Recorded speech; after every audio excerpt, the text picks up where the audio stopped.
Engaging citizens. A game changer for development? Context and enabling environment with Helene Grandvoinnet, Lead Social Development Specialist, Governance Global Practice, World Bank Group. We have now looked at the history and definition of citizen engagement and explored some of the theories and concepts that underlie citizen engagement, such as accountability, responsiveness, and the feedback loop. We have also touched upon some of the mechanisms of citizen engagement, from elections at its most basic, to other forms of engagement such as community monitoring, social audits, and participatory budgeting. You will find a list of these mechanisms in the core readings for this week. This should give you a sense of the broad range of initiatives we are referring to when we talk about citizen engagement. In this talk, we will be exploring the critical role of context and examining the conditions that provide an enabling environment for citizen engagement to work. First and foremost, it's important to underline that citizen engagement is not a technical process that can be replicated independently of context.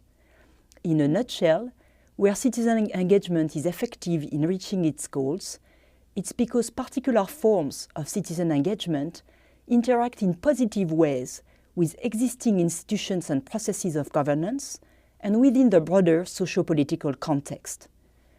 No wonder then that seemingly similar approaches in different contexts often yield different outcomes. Context does matter. But merely acknowledging this is not particularly helpful. What you need is a way to systematically analyze context to identify entry point and strategic ways to support more effective citizen engagement. I will present this framework in 3 steps.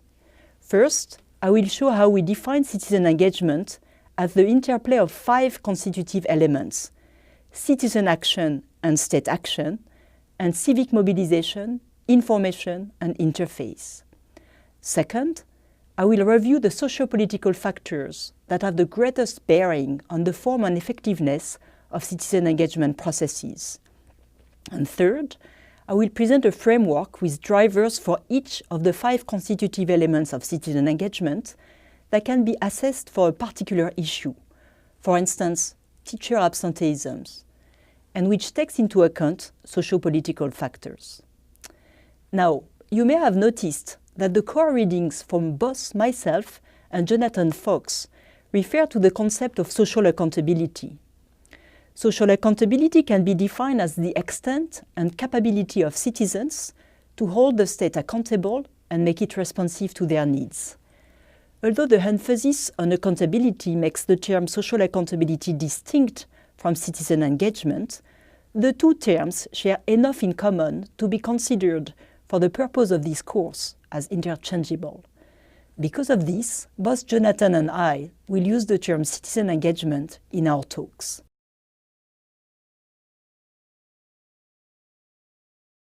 First, we'll turn to how we can consider citizen engagement as the interplay of 5 constitutive elements. Before we start, let's look at a simple way to depict a typical citizen engagement process. One provides information, which triggers citizen action, which in turn triggers state response. Reality is more complex. Here, we depict citizen engagement as the interplay of 5 elements, namely citizen action, state action, but also civic mobilization, the citizen-state interface, and information. So why do we do this? And what are the main messages here? First, we must recognize that both citizen and state actions are fundamental to citizen engagement.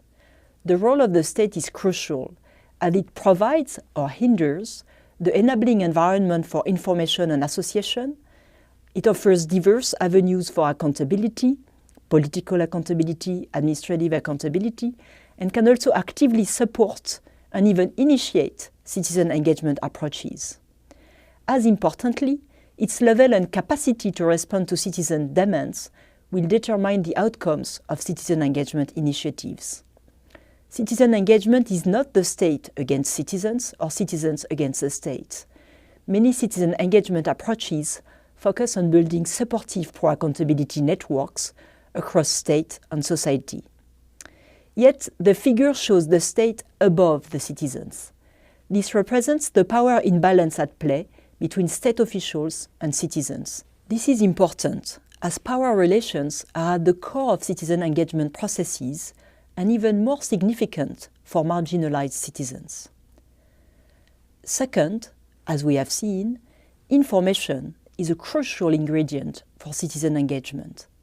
However, in most cases, it also needs to be accompanied by civic mobilization and an interface between state and citizens to yield action and concrete outcomes.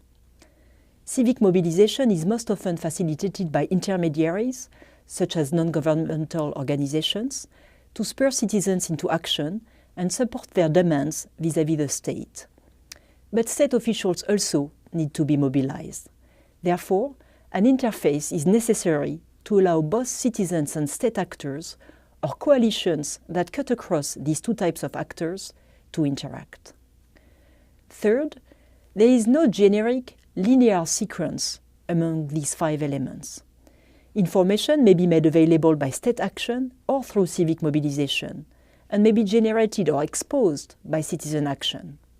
Additionally, mobilization may be spurred by information or precede it, and creation of the interface may be the starting point or the end point of the intervention.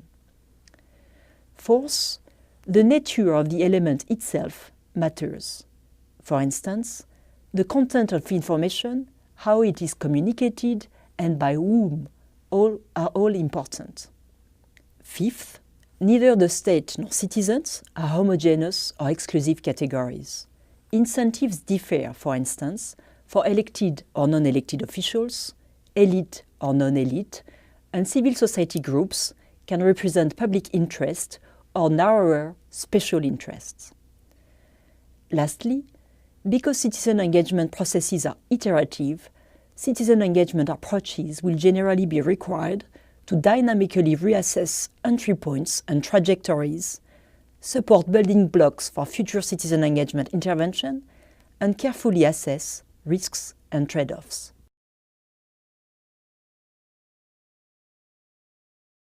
Now that we have outlined a more detailed and complex view of the process of citizen engagement, let's review the sociopolitical factors that influence the effectiveness of citizen engagement processes. Citizen engagement is shaped by the nature and interaction of political and civil society, both between state and society and within society.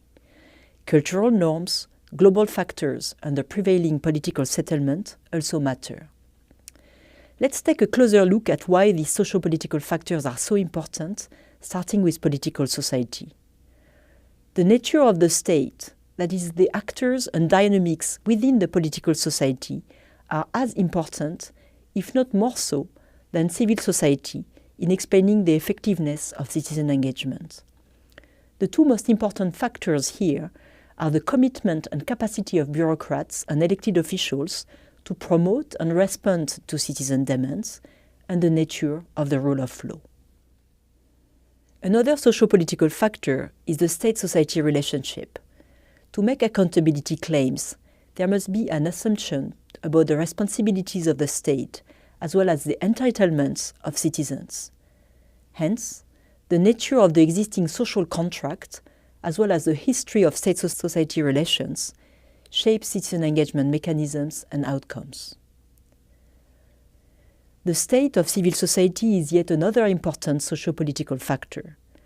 Simply put, the technical capacity, networking ability, and legitimacy of civil society organizations are fundamental for citizen engagement to be effective. Cultural factors matter as well. For instance, accountability is understood differently depending on the prevailing norms. Furthermore, global factors, including international initiatives such as the Extractive Industries Transparency Initiative and the role of international donors, also influence the effectiveness of citizen engagement.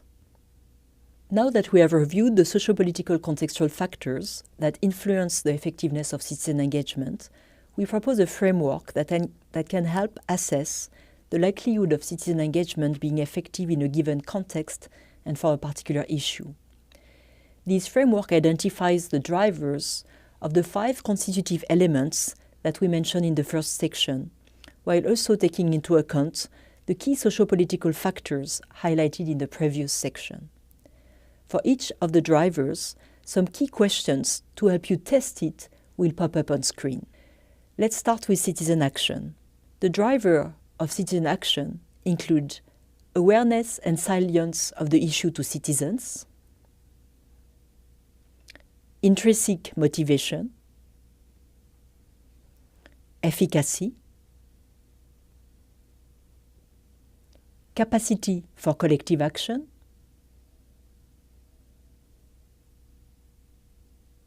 and cost of inaction. The drivers of state action include awareness, ability to resolve the issue, official attitude toward engaging with civil society demands, intrinsic motivation, and cost of inaction. Here, we should note that the cost of inaction often differ for elected and non-elected officials who respond to different incentives. The drivers of information are accessibility, framing of the information, and trustworthiness.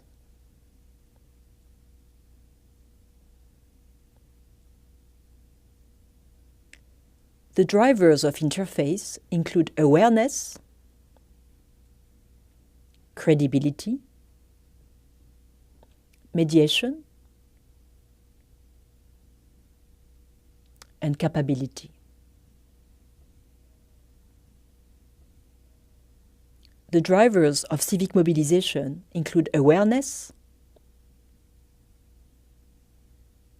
capability, and networks and credibility.